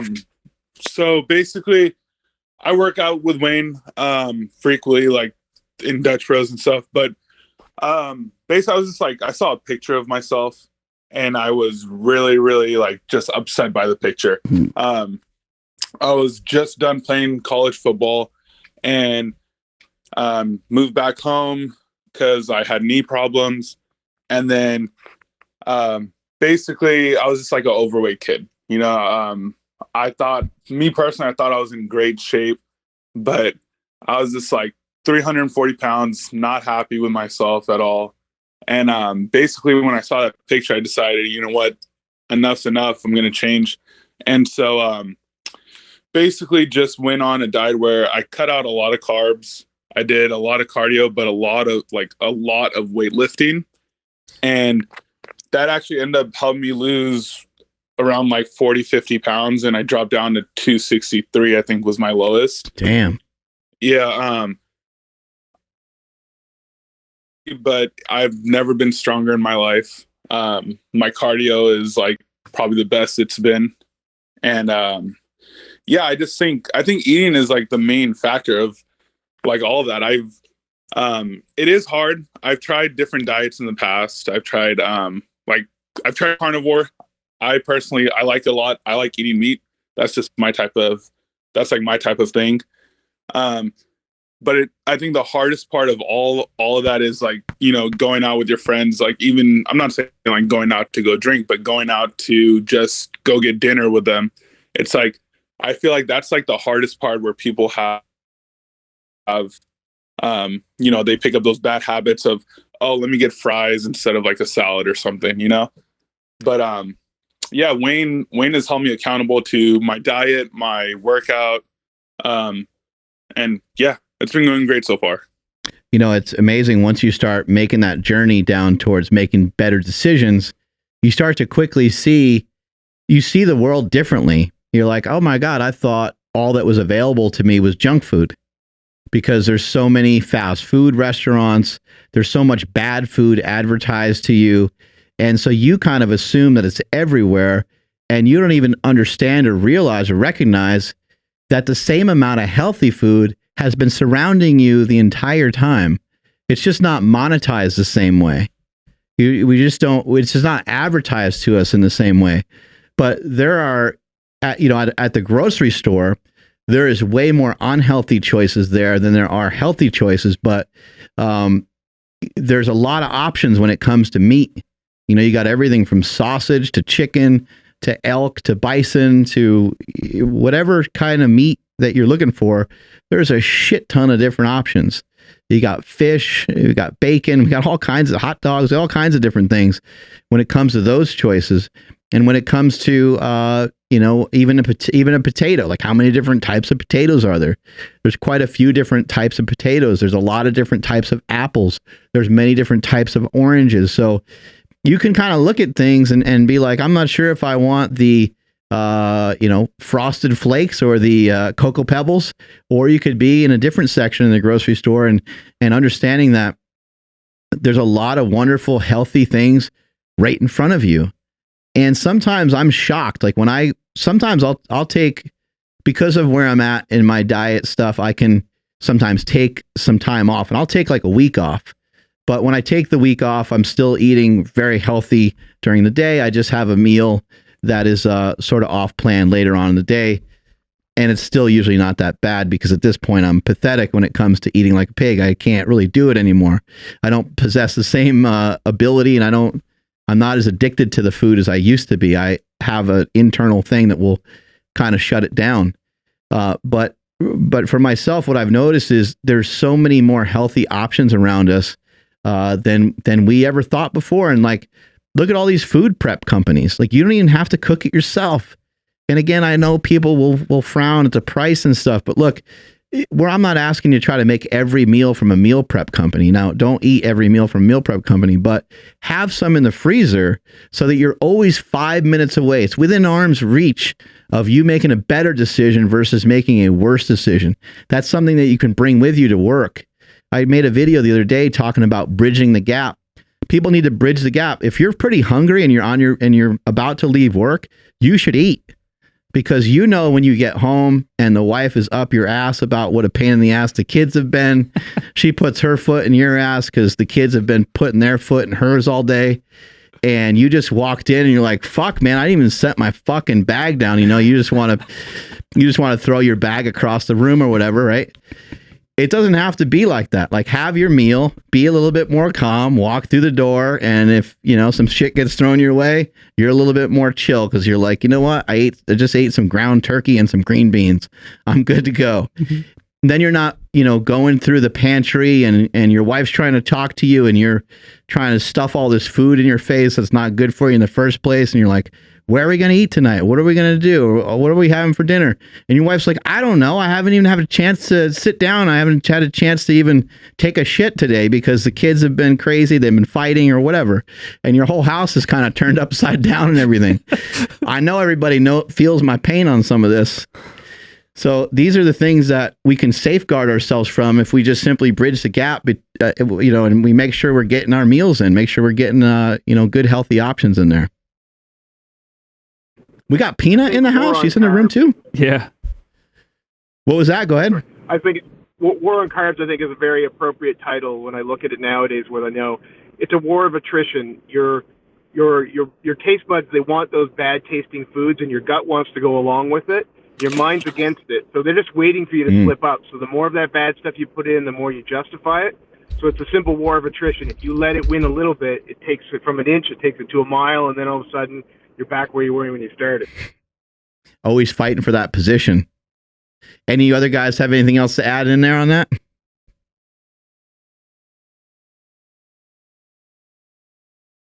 All right, we got Peanut on the line. What's up, Peanut? Wayne's wifey.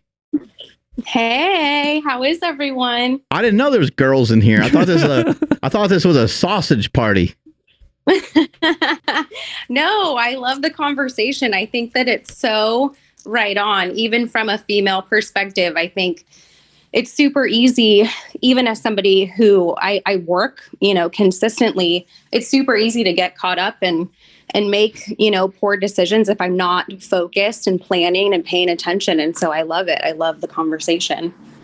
Yeah, it's really difficult to stay on point, but it's weird because when we stay on point and when we eat healthy, you kind of sometimes forget how good it makes you feel.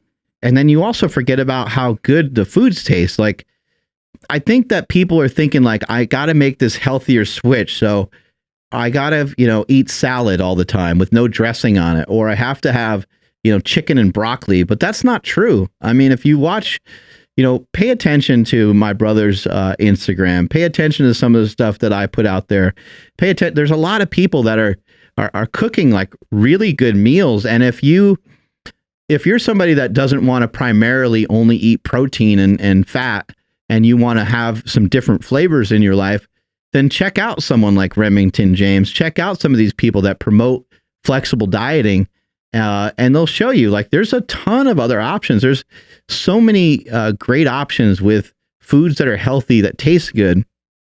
It's just that like I think we've forgotten because there's so much flavor in like a fried chicken, or there's so much flavor in some of these things that we kind of have surrounding us that are advertised to us all day. There's a ton of ingredients in there, and a really simple thing for your nutrition is, if it has more than like 3 or 4 ingredients in it, it's probably not really going to be designed very well for you. So it's a tough thing to do, but it's something that people need to spend more time doing. Yeah, for sure. I think even for, me personally in my mental, space with food, it's interesting. When I was 13, I remember when you were talking about your mom, Mark, I remember becoming conscious as a woman of my body. And I think I was like 12 or 13 years old. And I started weighing my food. And I was just a little girl. And I think that my journey now, it's so much about the way that I feel. It's so much about, is this food that I'm intaking blessing my body? Is it building me or is it breaking me? And I think that those are just things that I started to have to pay attention to. So I recently, probably last September, transitioned to a Whole30 style diet where I was focused on eating whole foods.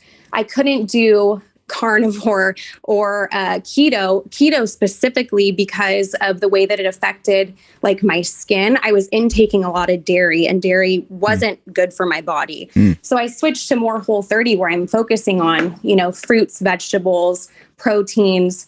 And that's really been my main focus. And I think for me, it's completely transitioned my relationship with food, my relationship with myself. and what, that journey looks like. I always find that interesting when people say relationship to food, and I know what they're talking about. But I've said before, everyone's got a bad relationship with pizza, or a good relationship. I guess it depends on how you look at it. But it's very destructive. These foods they are hyper palatable. They taste really good. They're really easy to overeat, and they keep pulling us away from the goal that we have. And the goal that we have is to figure out a way, in short, to eat less. And one way to eat less, there's a lot of ways that you could figure out how to eat less. One of them is to incorporate eating more protein. Another one of them is to eat more fiber. Another one can potentially be for people that can handle some intermittent fasting. That might be helpful as well. Making sure our sleep is okay and making sure our hydration is intact. Beyond that, there's not a lot of other strategies you can do other than just making sure that you are satisfied and fulfilled each day with the food requirement that you need. And I think sometimes people they go to the gym, they work out really hard, they got all the best intentions, but you're not really realizing that 2-hour workout that you had on Monday is the reason why you're binging Tuesday night. Because our body has a delayed response to stuff, delayed onset muscle soreness. You're not sore from your leg workout that you did on Monday. You're sore on Wednesday, and sometimes all the way into Thursday. Sometimes it takes a while for it to hit you. And I think that things don't really hit us. The stress that piles up, keep in mind, lifting weights, cardiovascular exercise, those are all stresses as well. They're all a form of stress. It might be a quote unquote good stress, but it is a stressor of our body. These stresses, they pile up. And it's anytime somebody eats bad, anyone listening to this today, anytime you eat bad, I want you to kind of start to just work your way backwards and think how did I end up here? What happened? Was it because it was just a hair trigger response? I saw an ad, next thing I know. But see if you can trace back the steps of where this thing started from. Just like they do with any epidemic, you're going to kind of look back and say, where did this come from? Okay, I got into a fight with my significant other on that day, and shit was weird. And then, I don't know, there could be a bunch of things that you could look at that might lead you to have a better understanding. And then you need to say to yourself, okay, well, that's kind of a form of me eating my feelings. And how is this helpful? Okay, I was sad, I was depressed, I was melancholy, I was whatever. I was just kind of blah. And so I just ate some bullshit. If you can figure out the reasons on why you did that, the next time that situation comes around, you can most likely try to make a better decision than you did before. And, I see this, I've seen this happen a lot with people where they are eating, they'll say they're eating their feelings, or they have this bad relationship with food. But if you're eating your feelings, then you should make a better choice with your food and not a worse one, because that's not going to make you feel good. It's going to taste good.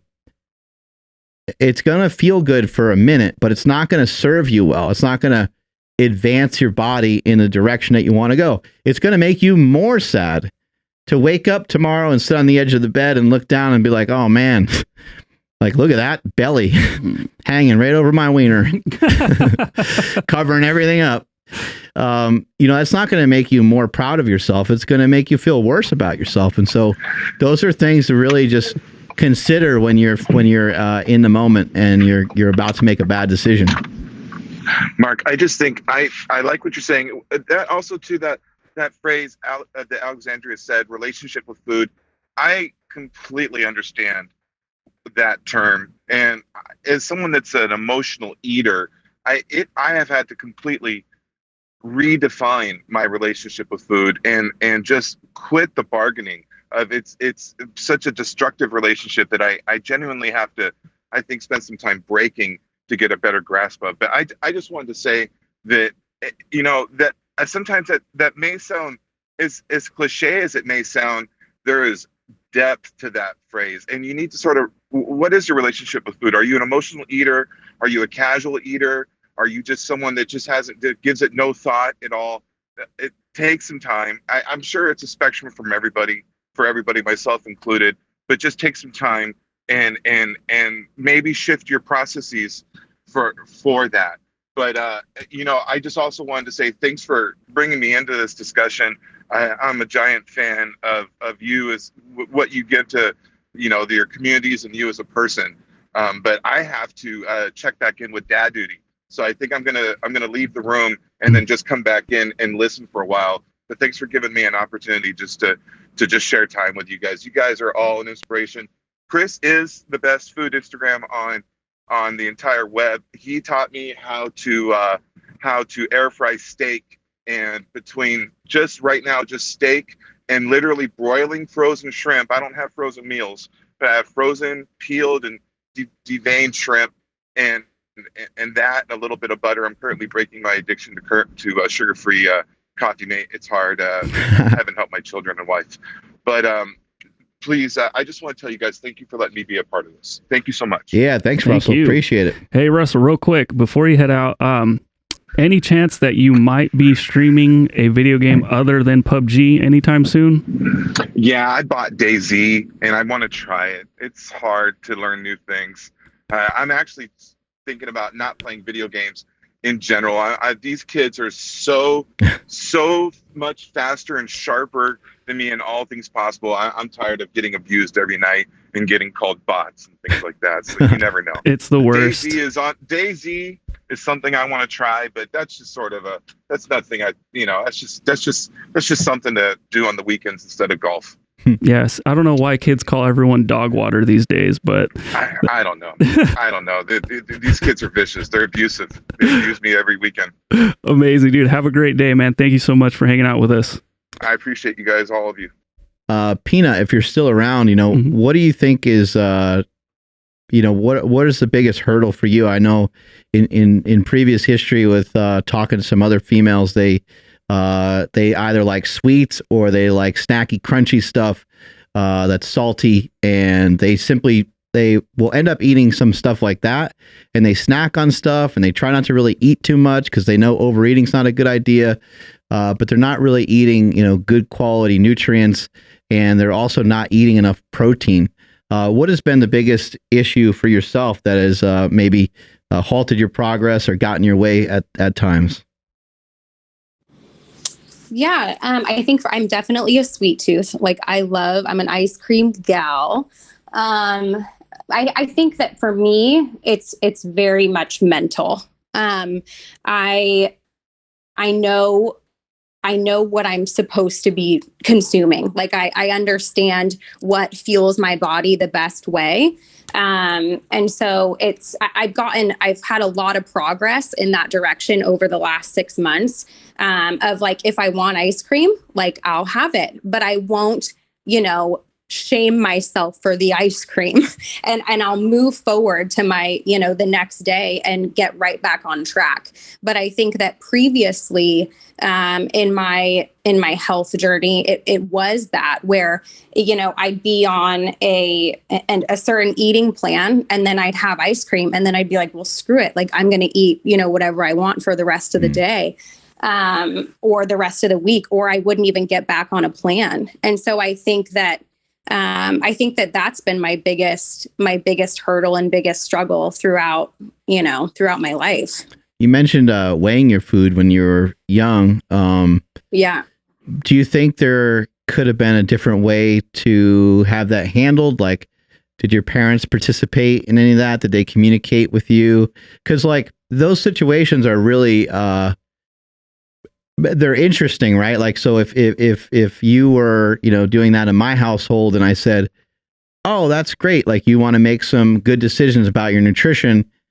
Who knows how you would interpret that? You might think, well, shit, you think I'm fat or whatever. But really I'm just trying to, assist, like, oh, that's a great way to be more fit, or that can help increase your ability to play volleyball or whatever. How do you think, some stuff with our youth should be handled? Because sometimes at that age, it can be kind of fragile.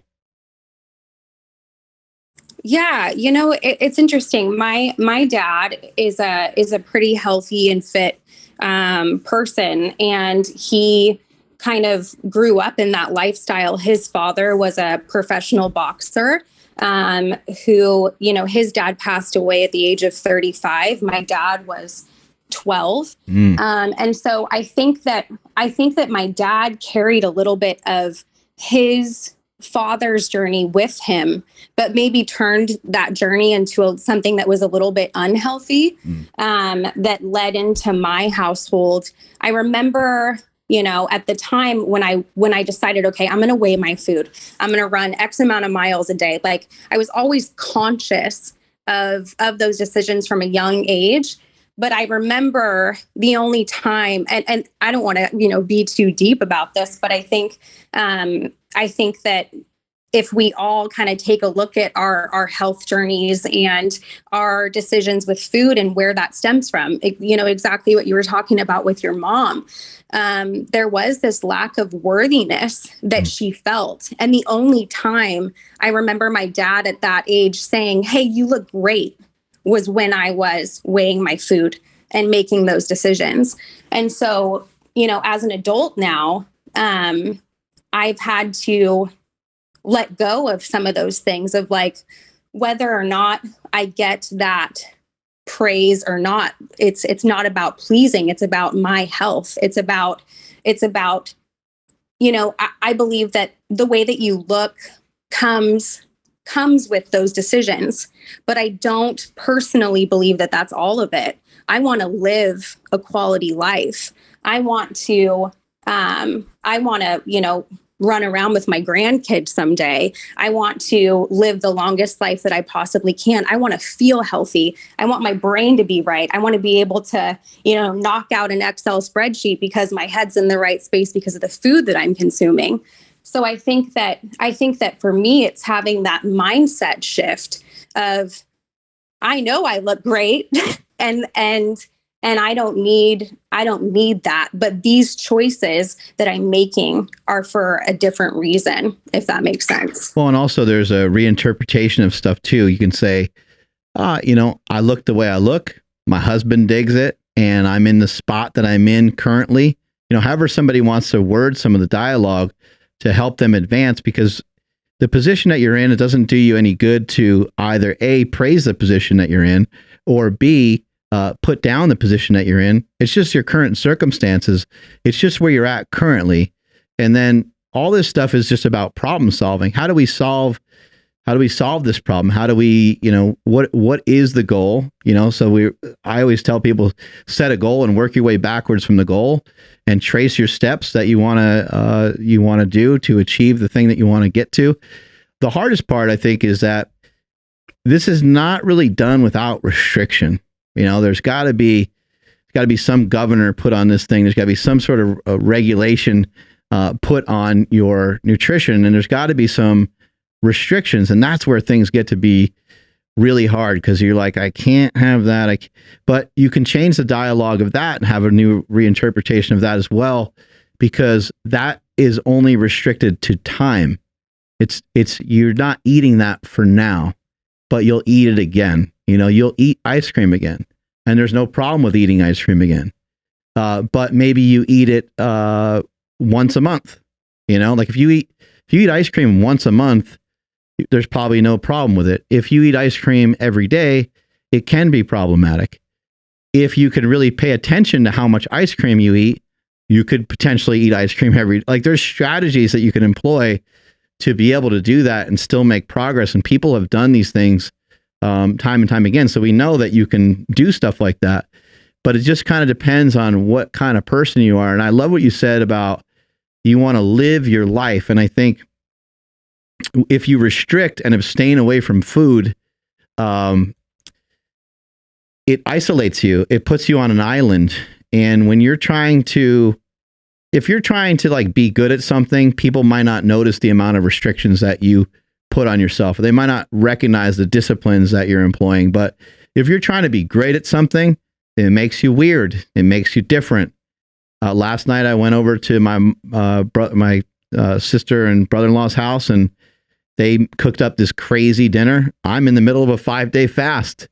So I'm the weird guy not eating. But the whole family at this point is used to that. I've gotten over that hump, and they just know that I'm different, and so, but for a lot of people that isolates them too much and puts them on the outside.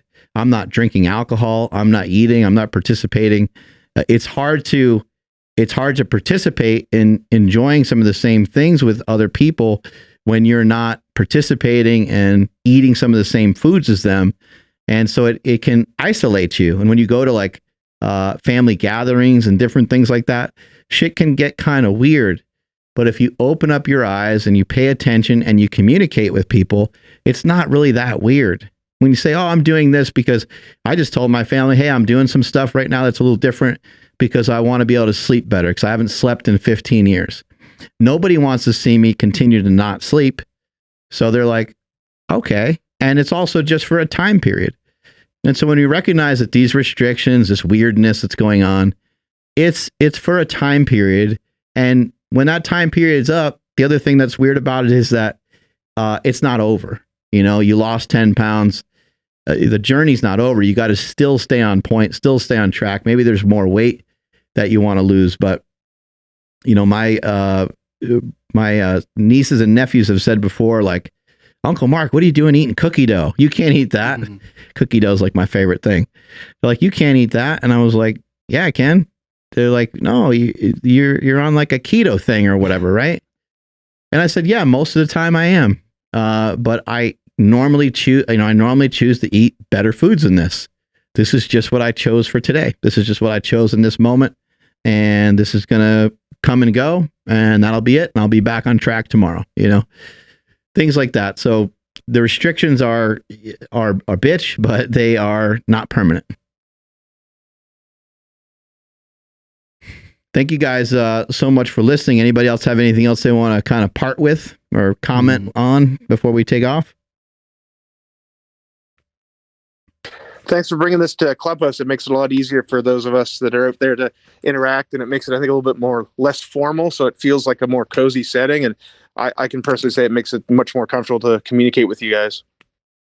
Yeah, I just want to hop on here a bunch and let people know that we're here, and we have some ones coming up that we got planned with guys like Mike O'Hearn and stuff like that. But I always wanted to have a fun, kind of relaxed, laid back feel to it. And as we progress with learning more about what this platform can do, I got some plans on doing some seminar type stuff for people, and people will be able to check that out, and hopefully they dig that. But I always want to be able to have the fans interacting because I think it's helpful. What you got over there, They're bringing Andrew? some cool. Oh, sorry. They're bringing some cool monetization tools and group tools in the pipeline. They had their CEO on the other day. Joe Rogan was on here and almost broke the internet. They upped it from 6,500 people per room to 7,000, then all the way to 8,000 just for Joe. And they were talking about the cool things you're going to be able to do as a brand and how it wants to support people like yourself who are creators of content, first and foremost, and how it's not going to cater to like big companies. Yeah, we got to get to that CEO. We got to find that guy, get him on the podcast. Get him on His our name's own Paul. Clubhouse. If I see him, I'll try and shout out to him, see if I can get him on here for you. If anybody can make it happen, it's you, Maddie. Appreciate that, buddy. We'll try. Thanks everybody for listening. That was fantastic to hear. Like it's amazing. I've been studying this stuff. I've been around this stuff for a long time. I know some of the, kind of key players in fasting. I know some of the key players in keto. I know some of the key players in carnivore. I know people that research nutrition, for a living, and I get to rub elbows with them, but I get the most out of just listening to people that have just employed some of these diets and had these diets not work for them. And they say stuff that's just so compelling. You're like, man, I never heard anybody say that before. I think normally when we're seeking out the experts are just reiterating and regurgitating a lot of stuff they've heard from other experts, and they're regurgitating a lot of stuff they've heard from studies. But they have a single-mindedness in that field, and they can't really zoom way out.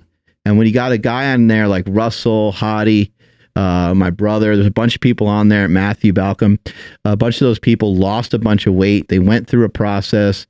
Our boy Wayne is in the middle of going through the process with his wife Peanut. And it's just great to hear from those people, because these are real people that they have these other jobs, they have these other interruptions in their life, and it's very easy to be compassionate towards understanding, why they fell off in the first place or what happened, because we just see it. We see it time and time again, and it happens with everybody. So it's great to hear different people talk about what their struggles are. But most of the struggles, like, I wish I had a stat on this. I'm gonna actually see if I can look something up, but most of the problems come at night, it seems like. So if night is a problem, like maybe there's a couple of rules that we can have that just make that nighttime easier. Maybe you just, like, as soon as you're done with your dinner, maybe you don't eat another thing, because there's no reason to eat another thing. There's no need to eat anything else after you ate your dinner. Like, you're already good to go. Same thing with grabbing a cup of coffee when you wake up in the morning. What are you getting your coffee for? You were just sleeping. Like, your sleep requirement, you should be well rested. The people are like, I need a cup of coffee to wake me. It actually doesn't make any sense. And eating more after you just already ate doesn't really make a lot of sense either. So maybe there's some rules in there that you can put in, and maybe it's not every day, but maybe you try that 6 days a week or 5 to just do it during the week. Maybe weekends where you can be a little bit more relaxed or something. So I think, it's a good idea to examine some things that'll work for you. And I'm usually seeing people really struggle towards the end of their day. And that's something that needs to be thought about. How can you attack that part of your day a little bit more efficiently? Yeah. Dude, that was a fun conversation. I had a lot of just really cool hearing everybody's story. Maddie, if you have something else to say, you can go ahead and start now. But sorry. Yeah, I was just going to say with Mark there, what he's saying, 100%. I think it goes, the way I looked at it was kind of that old religious saying, the idle hands are a devil's playground. People at night, they're starting to relax. They're starting to sit around. They're watching their TV or whatever. You're not doing anything, and you're not even really engaging your brain in a lot of those activities. So your hands just start going to junk food and just start stuffing it in your face. So I totally agree that nighttime is when it is hard to do. Because when I'm at work and it's balls to the wall here, like sometimes I don't even have time to eat. So it's never a problem. It's when there is that downtime and I'm just standing around and I got nothing to do. My hand just, like, all of a sudden you realize you're stuffing your face with junk food because it was sitting on a table. And sometimes if you can get past that first little wave, that first little pulse to eat something else, normally you're fine. So maybe you could just have, maybe some people that are listening to this can just try some different strategies, like, go on a walk, as soon as dinner's over, invite the whole family, say, hey, let's all go walk together, or let's go outside and there's still some sunlight out there. Let's go throw the football around or something, just something different. Because once like 10 minutes elapsed and you drink some water and you're kind of just hanging out, you're usually good. You're like, I don't really need anything else. I know it is comforting and it is, like, kind of fun to eat in front of a screen.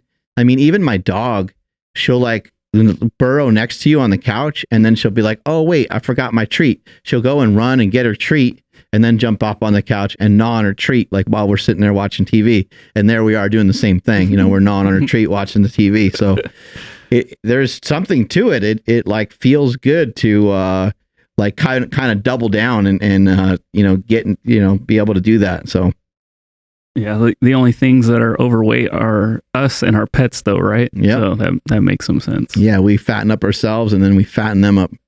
Bummer. Anyway, thank you guys so much for listening. We'll be on here a lot more, and strength is never weakness. Weakness is never strength. Catch you guys later. Punching the microphone.